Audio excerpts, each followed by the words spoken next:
So Jamaicans, we don't provide no value to Britain whatsoever.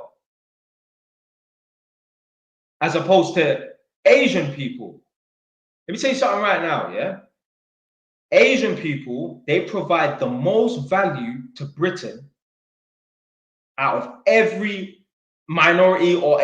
Do you know what? Asian people provide so much value to Britain that even the English native people, they could leave. They could go to Spain. They could read their Sunday newspaper in fucking Tenerife, yeah, and have their full English. Asian people provide so much value to the UK that they could be left and this country would run fine, you know. We would still have doctors. We would still have lawyers. We would still have petrol stations. I did think to myself, like, what about the construction industry? That we might be lacking. No, the Sikh man, them. Yeah, big up the Sikh man, them. They got the construction industry pattern. Yeah, them man, they do building work. Yeah. You can find some Sikh builders. Yeah. I know the Sikh man, them are really integrated into the construction world of Britain because they don't even need to have helmets. They don't need to wear hard hats because obviously I've worked at a lot of construction sites and, you know, they will give you questionnaires and you will have like little health and safety talks and that. And they said the only community of people that don't need to wear hard hats or even helmets for riding motorbikes is Sikh people because their hair is wrapped up so thick and dense that acts as armor.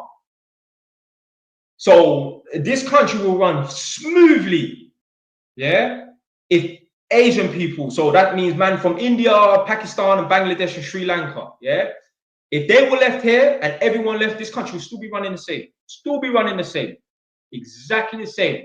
We've got teachers. They got teachers, still be running exactly the same. As opposed to people that look like me, this country will be better off without us. Tell me I'm lying. The crime rate will go down.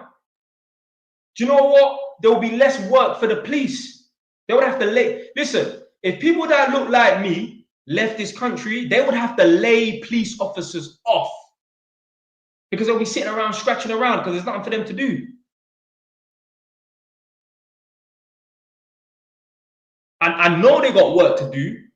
When I go to Wood Green, so a couple of times, yeah, I've got back to Edmonton early enough to get on my motorbike and go for a ride on the ends on a Friday, yeah? Because that's when I go back down to Edmonton, yeah? And one time, I happened to go through Wood Green. So I was outside the Hollywood Cinema. Yo, bare police officers and that. Do you know why? Because there's a bunch of black school kids. They're having to deploy the police because our kids don't know how to behave themselves. And I remember being at Edmonton Green. I went to Winchmore School. At Edmonton Green, you could find girls from, let's say, St. Anne's, not really Enfield County, but you will find youths from St. Ignatius, youths from Howard, youths from Salisbury and that, Enfield Grammar, all but different schools and that, but we're all from Edmonton, yeah? There was police community officers there. I know, I remember, because when I was there 15, 16 years old as a school kid and that, they knew my name and that. And I remember being 21, 22, qualified as an electrician at Holmes Haringey, right on the corner of, well, it basically where Turnpike Lane meets Green Lanes. A police officer was walking. I looked at him and I said, I remember you. He pulled his hand out and he said, Jelani Knight, and he shook my hand. The guy still remember my first fucking name. This was like 6, 7 years. I ain't seen him for 6, 7 years. The man remember my full name. He used to be a community officer. He graduated and become a proper police officer. And then, I don't know, probably working around Wood Green and Green Lanes and Turnpike Lane and that. So, yeah. Anyway, Asian people, they provide the most value in this country. If all Asian people left, yo, we would be in problems in this country. We would be in problems. When was the last time you saw a white English doctor? How often do you see white English doctors? I'm waiting.